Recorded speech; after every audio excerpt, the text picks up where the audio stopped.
It comes and goes. We're out here chasing a feeling. Up high, down low. We go from the floor to the ceiling. Hello, everyone. Welcome to Feels Out Loud, brought to you by Becoming Together Therapy and Wellness. This is your host, Tara Martini, along with the beautiful Becky McNattin.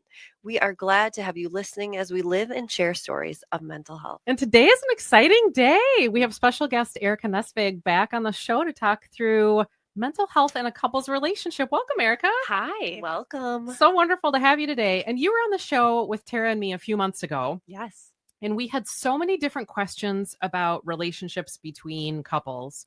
People had a lot to say. And so much of what we were hearing focused on navigating conflict, which I think you could imagine is pretty common. It's an emotionally intense topic, but one that it's so important in the life of a couple. So Tara and I decided that we wanted to devote an entire show to talking directly about conflict for couples and how to process through it. And you are our resident couples expert today. I wanted to say first, before we jump into any questions for you, that conflict is part of every relationship. It is. Hear me, listeners. Conflict is part of every relationship. And conflict happens anytime you bring people together who have their own feelings, their own thoughts and perspectives. So in a couple, there is going to be conflict. I know you agree with me, Erica. Yes. I want to address head on the myth that a healthy relationship is one void of conflict. This happens a lot. People believe that a healthy relationship is one void of conflict. And we get messages about conflict as well as how to move through it all the time. And so what would you say to this, Erica? What would you say about couples and conflict? Exactly what you just said. It's inevitable and intrinsic to all relationships, every type. And the presence of conflict doesn't mean a relationship isn't good, which is a huge myth too. I think what's important is differentiating between what's constructive and what's destructive conflict, because very different types. But the difference between conflict that's productive versus and useful and restorative, or conflict that's destructive, useless, and harmful. I think people, if you're thinking about conflict, it has such a negative bias to it. Yeah. And the conflict that we are talking about when we use that word, and I think that always requires naming, is healthy conflict. I'm talking honest conversations. Essentially, they're just very honest, respectful conversations about your perspective. And you're saying that the conflict itself isn't about certain concepts. It's how we approach those concepts. That healthy conflict is, how do I choose to engage with processing this? Communication. Yeah. And at the end, what you get from healthy conflict is connection. Yes. So there can be something beautiful as a result of conflict. And I don't think a lot of people realize that.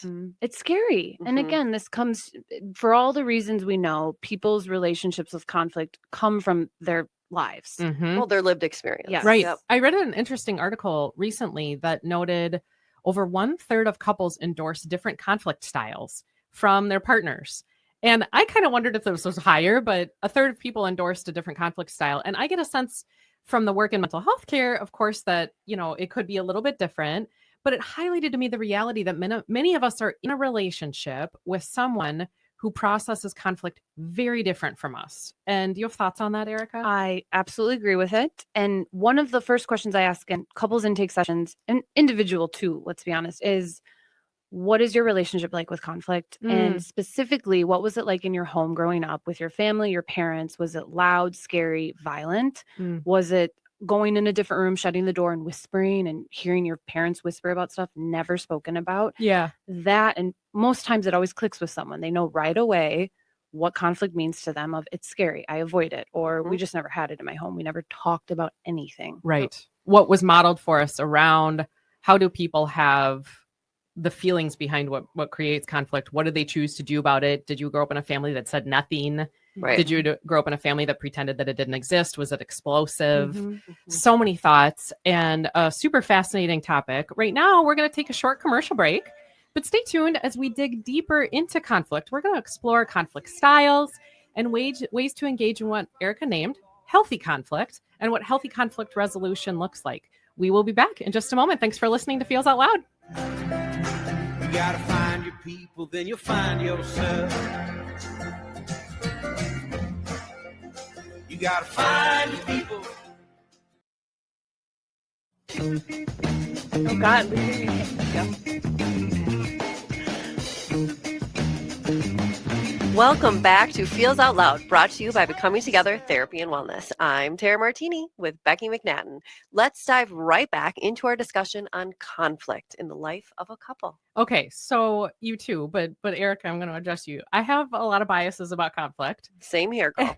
Okay, thank you, Tara. And I would guess that many therapists in the mental health world also share this bias. So I do think that this is likely a common thing. I see conflict as an opportunity. Mm-hmm.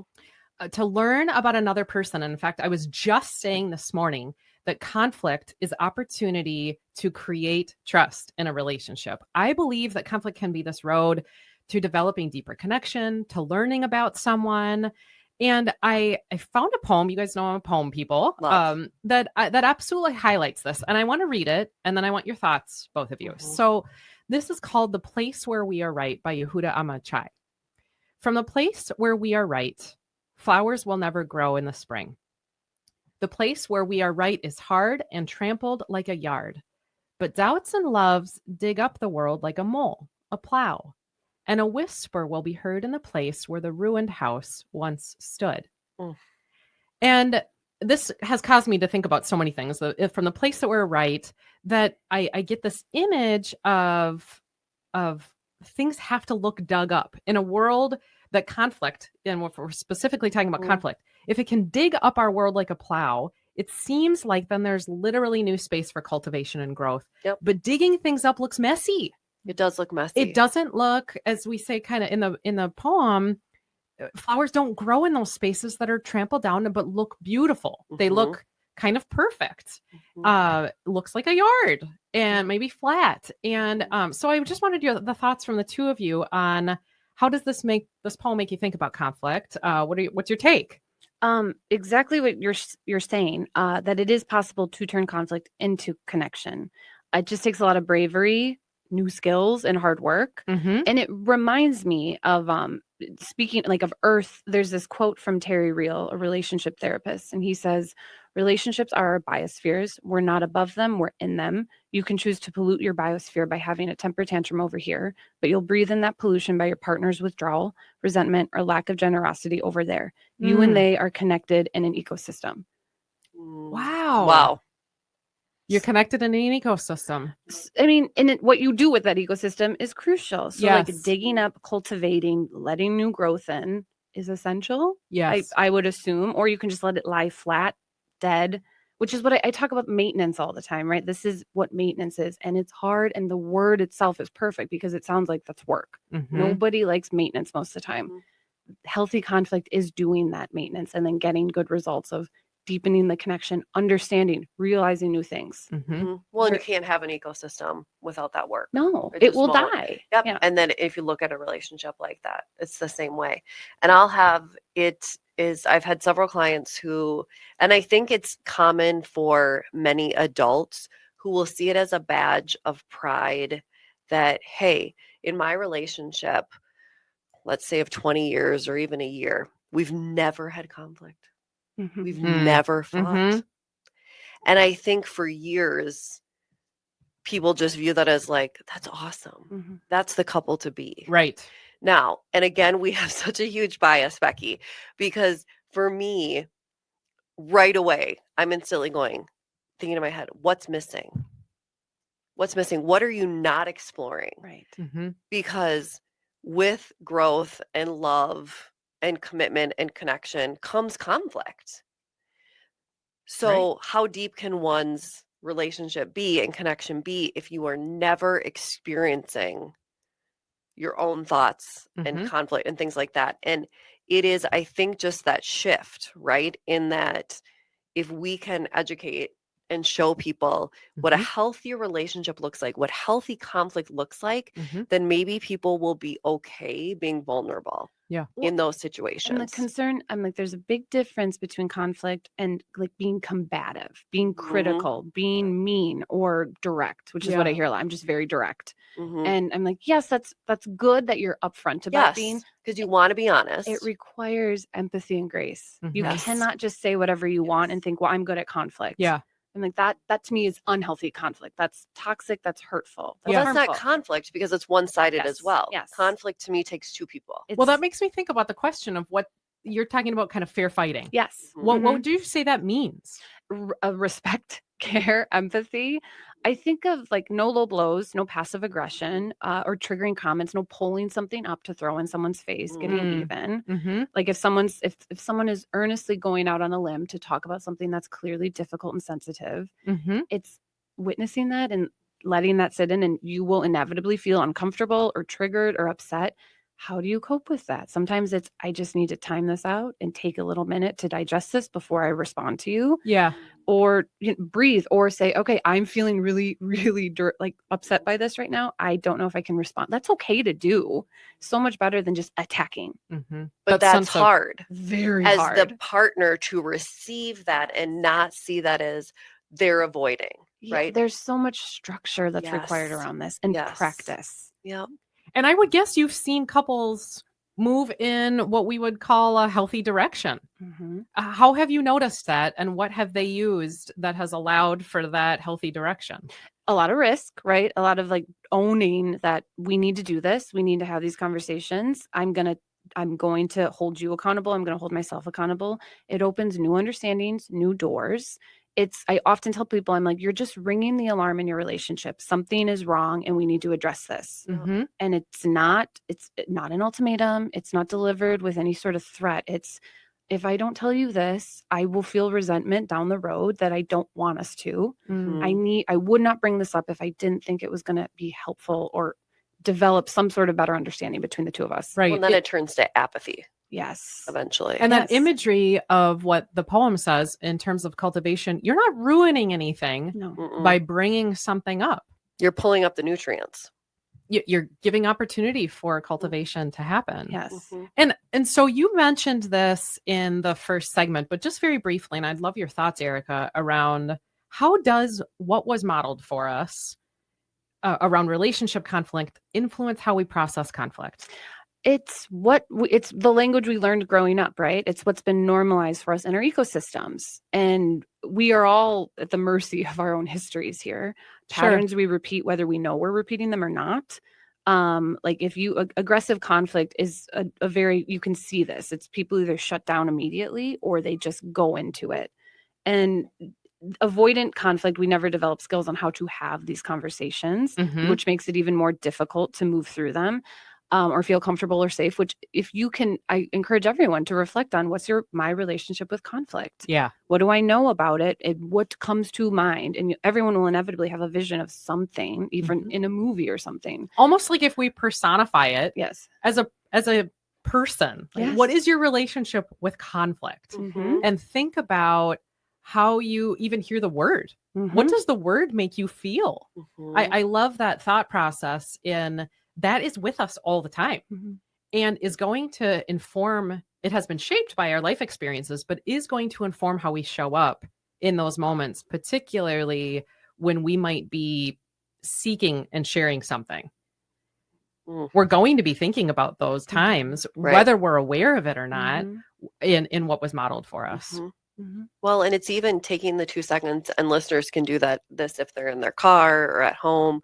The idea of just doing that body assessment of when you say the word conflict out loud, where do you feel in your body? Mm-hmm. When you say the word conflict out loud, what visual from childhood comes to your mind? Yeah. What image? So telling, Yes. right? Are you cowering in a corner? Is someone yelling? Yep. It is very telling Mm-hmm. because you're doing it without thinking. Right. And you bring up such a good point, Tara, that I think in order to understand how we show up in relationships, we need to understand how we receive and respond to conflict as individuals. We do. We need to know what's happening for us. Yep. And I wanted the three of us to go through together conflict management styles, because I think how we know ourselves is going to help us in how we approach conflict in partnership. Mhm. So there are lots of things you can look up online about conflict management styles, but these are 5 pretty typical styles around how we see conflict. And the first one is the accommodator.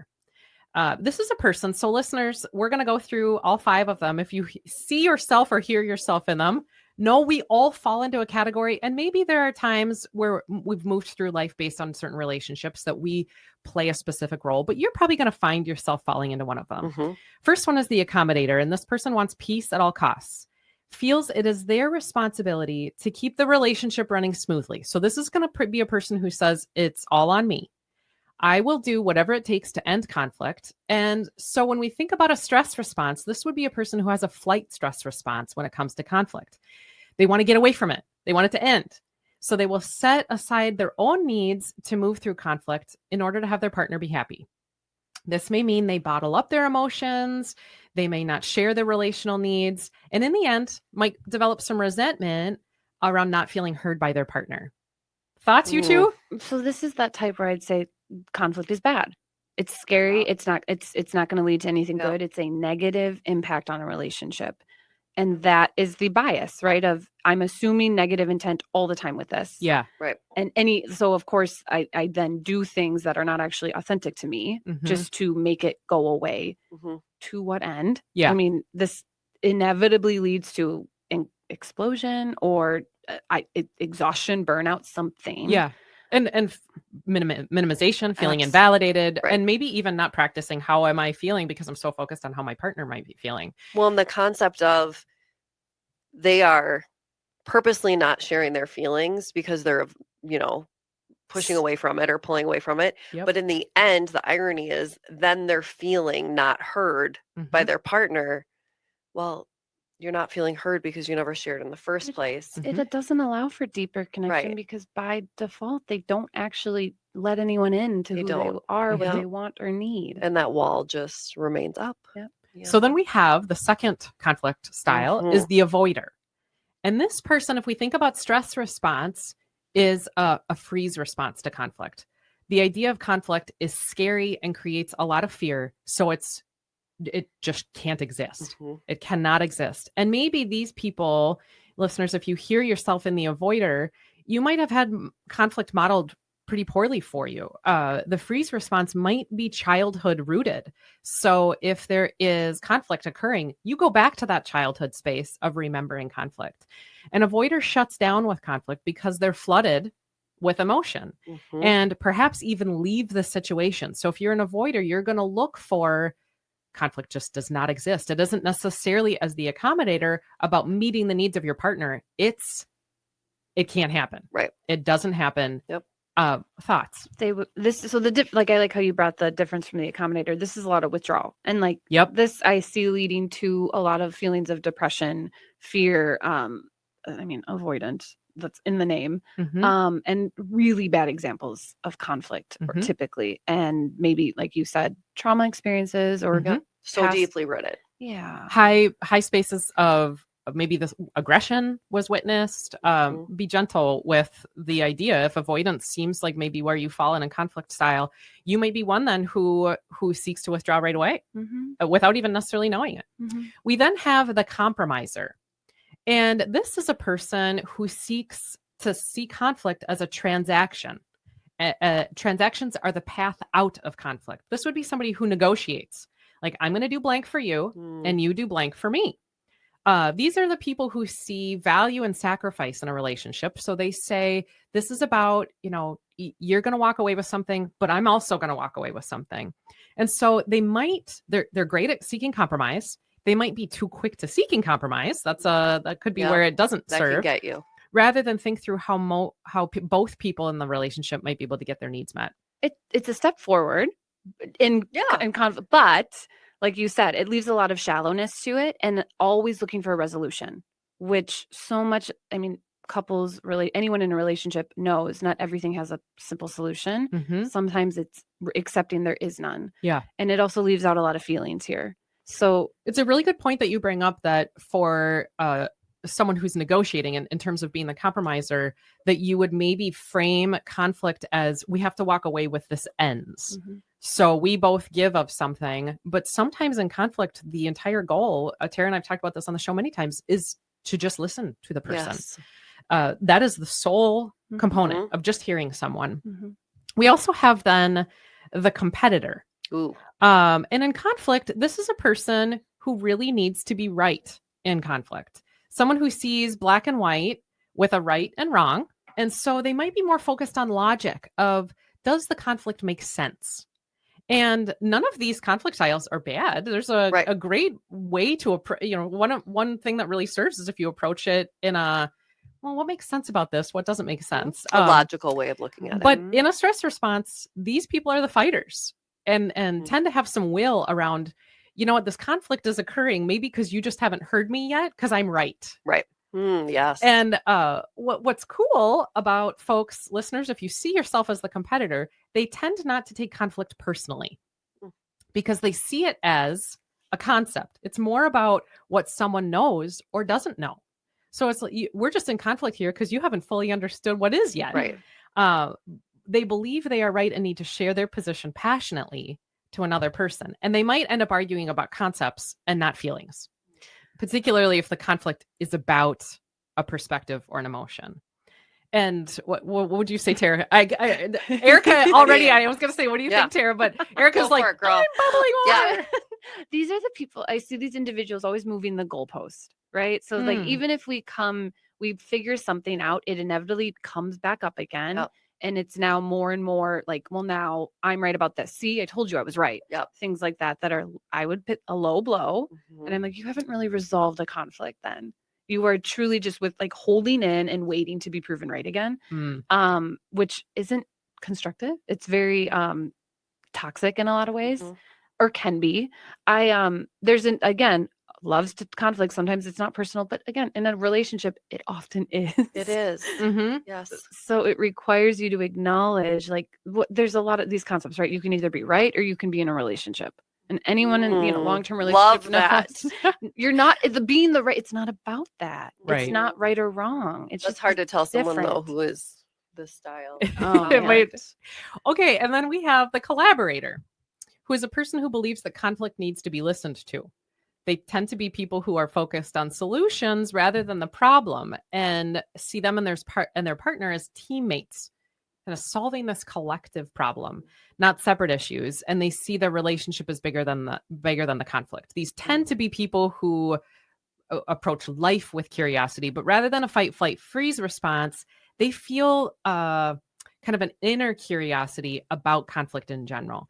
And so they tend to ask questions rather than seek solutions. Right. And I feel like the collaborator just inherently is moving toward that deeper connection, that instigates that, as far as, which would also be challenging though, if you're the collaborator and you're dealing with someone who has to be right. Well, you bring up a really good point, Tara, because as I said in the very beginning, about at least a third of couples endorse a mismatched conflict style. Yep. So I find that statistic rather low, I feel like, but well, you had said at the beginning, it just seems low. It seems low. Just seems low. But you're bringing up a really good point. If we're seeing ourselves, knowing how we might show up to conflict, our partner also is going to show up with a different style. And none of these are right or wrong. Right. So hear us, listeners, they all have pros and cons. There's going to be challenges and benefits of every single style in conflict management. The thing is, when our partner is really different from us. And so, Erica, I have a thought about like, how do you notice this in therapy when maybe you have a competitor style with an avoider or a compromiser with an accommodator? Because if someone is compromising and saying like, I'll get this and you get this. And the accommodator's like, but it should just be about you. Well, this is what therapy is, right? The collaborator, I would say, is often the therapist role, right? To provide voice to each party with curiosity and works to assign and understand, like, this is, let's be educated about your response to conflict. You understand your response to conflict. Can you guys see the patterns here? Like why this is not constructive, or where's the wiggle room? Can you be accountable to this or validate this feeling? That's what a lot of couples therapy is. And you can pick up on these pretty quickly. I mean, if you're showing up, these things come out. And the goal is often for partners to be accountable for themselves and their own patterns. and then learning about their partner's patterns, Mhm. and then starting to challenge these ingrained behaviors, these ingrained beliefs of, can I do something different? Is there a possibility to see a different perspective here? Mhm. Well, and to look at it too from the angle of there's challenges and there's positives to any combination Mhm. of conflict style. For example, we have just focused in this segment of if you have opposite styles. But I also, if you think about, well, what if you have two competitors? Holy cannoli. Yeah, right. Yeah. I'm right. No, I'm right. Yeah. But wait, no. Keeping score. Yeah. The couples Yes. that keep score, that, I mean, yeah, these are all, they're all common. Yes. They're all these, Yep. every one of these exists. Yep. And it's really, what's really interesting about couples work is to find out how they make it work. And sometimes people have their own unique systems of, I just accept this, or I support this, or I just let him do his own thing, or whatever it is. It's figuring out what those patterns are. Right. And sometimes accepting, like, this isn't going to be different.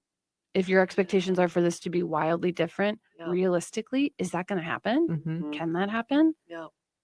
That's a really good point. Yeah. And you're talking about maybe some of the times that things don't go well in terms of destructive communication habits. You've mentioned a few even as we've been meeting, and how knowing something about our partner and perhaps what their conflict management style is allows us to have some empathy in approaching conflict so we can avoid some of these destructive habits. But what would you list some for us? There might be lots, but the destructive habits. Yeah. Disrespect. I mean, like avoidance, being mean, mocking, just things that are truly, like, if I'm sharing something vulnerable and I'm distracted, I'm avoidant, I'm changing the topic, or I forget about it. I don't actually show up with this. We're not on the same page of what we actually want at all. Or especially with those compromises, like people that are looking for that can make it seem so transactional of feelings that can be incredibly hurtful. And I mean, we talked about this last time I was here about the 4 horsemen of Gottman's 4 horsemen of the apocalypse. I knew you were going to say that. I'm like, or Gottman's, but apocalypse sounds pretty fitting. Well, let's move to that. I want to talk Yes. about Gottman because for our listeners who maybe haven't heard of John Gottman, he is a well-known. We call him sort of an expert in this realm of couples and romantic partnerships. He has spent his whole career developing content for like everything relationships. And he actually notes 4 different styles of conflict for couples. So in addition to individual conflict management styles, John Gottman has developed couples conflict styles. And the first one is being conflict avoidant. So this wouldn't necessarily be how individuals are, but this is collectively what the relationship is around conflict. And these are couples who tend to focus on areas of agreement and are most comfortable when spaces of mutual agreement grow. So they try to find the spots where they would overlap with positivity rather than what is conflictual. They tend not to make active requests of one another and focus on what John Gottman calls congruency. They like boundaries with one another and fairly independent functioning from one another. They really like their independent lives. These couples are empathetic. They tend to be pretty fair-minded. They're pretty comfortable with less emotional sharing. And I wondered, Erica, what would you say conflict looks like with this couple? You know, as I'm listening, I'm like, these feel like sneaky conflict things for couples like this, because I think they're pretty quick to be like, it's fine. It's no big deal. I was going to say, to me, it seems like this couple, what conflict might look like, there is no conflict. Right. And then again, when there is a thing that goes wrong, it's fine. Yep. Don't worry about it. Yep. And yet I'm We're like, good. Everything's fine. Yep. What do you mean? Like, oh, you're pretty chill about that. That's so okay. Really good point. So conflict with this couple might appear more subtle. Yes. It isn't necessarily going to look explosive, which is the second conflict style for couples. This would be John Gottman calls this volatile, and this is lots of intense emotion. These are, and it's not necessarily bad. So hear us, listeners. If you have a volatile, this doesn't necessarily mean aggressive, that people are throwing things, but it's high emotion, competitive, and try to win over their partner. And so this is a lot of continuous advocacy around points of view. But people who have a volatile relationship can do this with humor and wit. They aren't necessarily using some of the destructive habits that you talked about, Erica. These are couples who respect one another in their emotional expression and really love a good debate. Mhm. So they are high in this might be two competitors who are just high passion about. I feel like it's a lot of Italians as well. It might be a lot of you just described my entire family.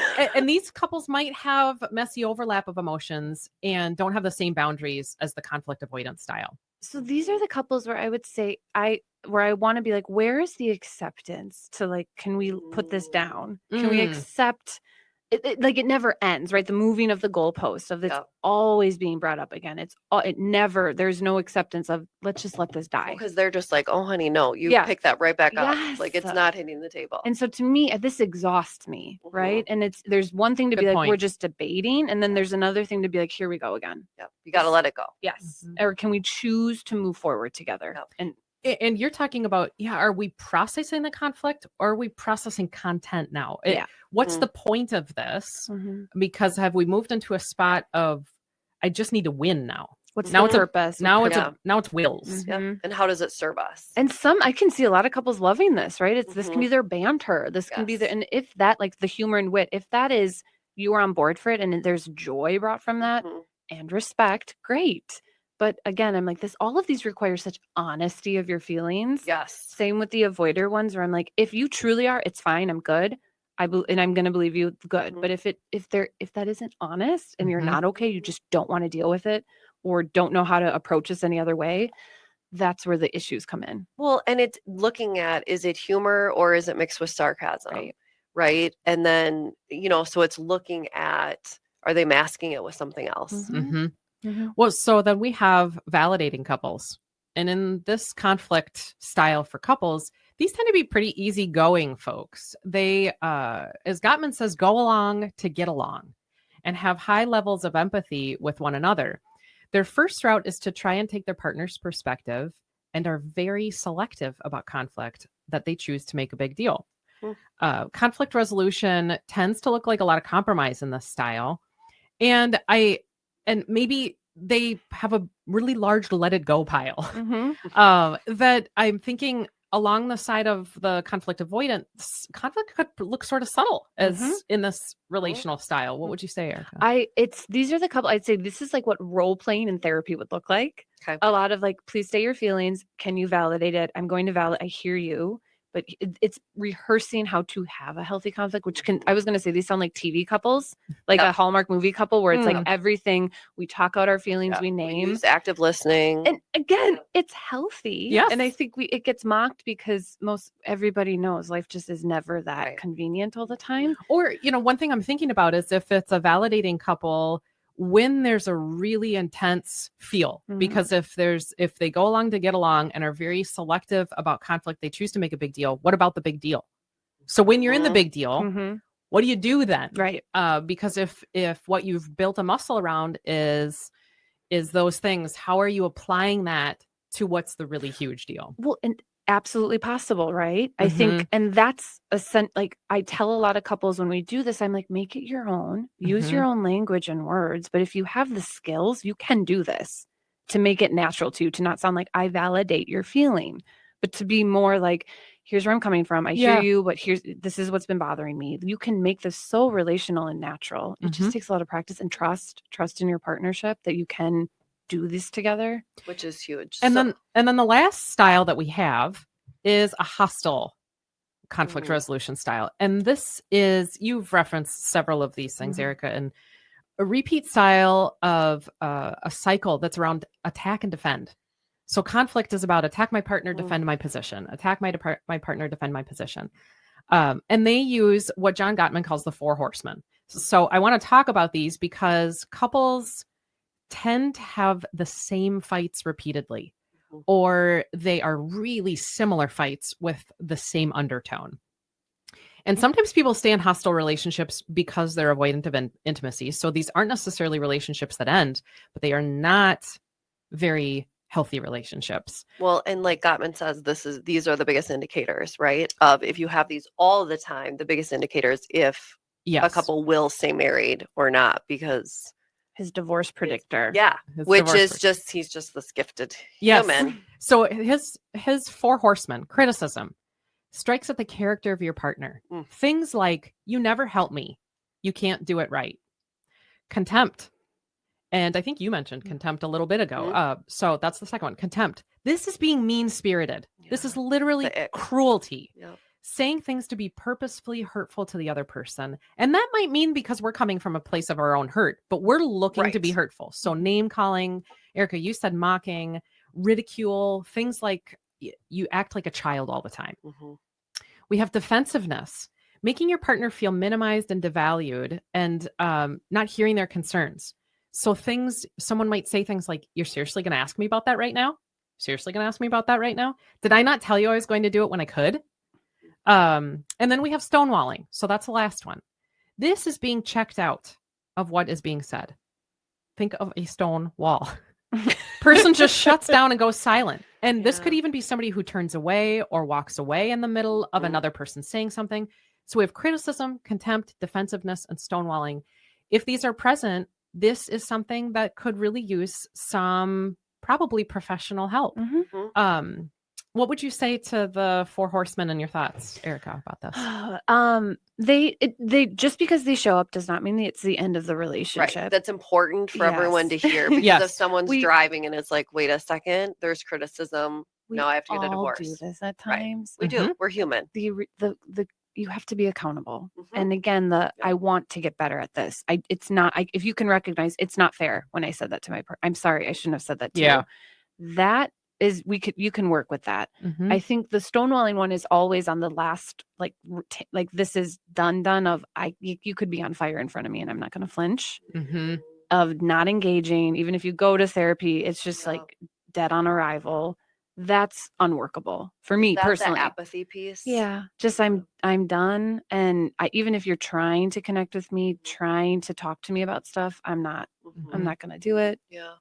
That's a big thing to come to in a relationship. Yeah. So how does understanding how we communicate in conflict help us navigate conflict? We learn to be accountable for our actions, and we learn how we impact the people around us, our partners especially. Ideally, we learn to sense when we're escalating, when we need to be de-escalated, when we need a break, when we're being unfair. Mm-hmm. You own your pattern, right? You just you own, I've always had an unhealthy relationship with conflict. It's something I owe to the people in my life to get better at. And I'm going to get help. I'm going to talk to people. I'm going to learn. So what are some actual, because I love like tangible takeaways. What are some exercises, techniques, strategies, a few before we leave and get to questions that listeners could use to help? Take breaks if you need it. If you learn, I mean, this is all therapeutic work, right? Like when your body is tense, don't ignore that. Mm-hmm. Take some deep breaths. If you're in the middle of it with your partner, you can say, I need to hot out for a while. Mm-hmm. Don't force or push conflict just because we have to talk about this. Yep.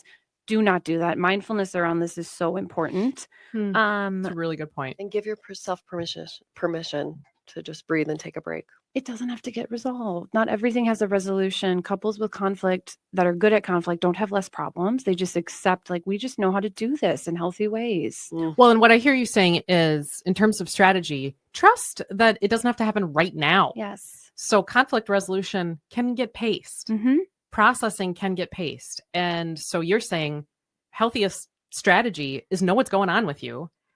Be open about reflecting that. Be honest with yourself and your feelings. It is, if you can do that, you can truly do anything. If you can own and know how you feel, and even you don't have to tell anyone else all the time, but if you can, in your own mind and self and body, own what you need or what you're feeling is, you can work through most of this. Well, I think we're making so many people squirm as they listen to this because, wait, we don't necessarily have to solve the conflict like right now because it goes against everything, right? Because before it's like, fix it, move on. Totally. You don't have to. There are solution-focused work has a purpose. Yes. It can be incredibly and like that decisiveness. I love problems like that. Yep. A lot of emotional turmoil, a lot of differences in conflict styles, differences in backgrounds make it difficult to have a neat little package to put it in of we've resolved this. A lot of it's acceptance and just we are choosing to move this forward together. Life is not a beautiful package. Right. It's messy. Yes. Well, so much to think about here. I feel like we need to put that on a t-shirt. We are headed to a commercial break, but when we come back, we're going to talk through listener questions about conflict in relationships. Feels Out Loud is going to process your questions and thoughts in just a moment. Thanks for listening. You gotta find your people, then you'll find yourself. You gotta find your people.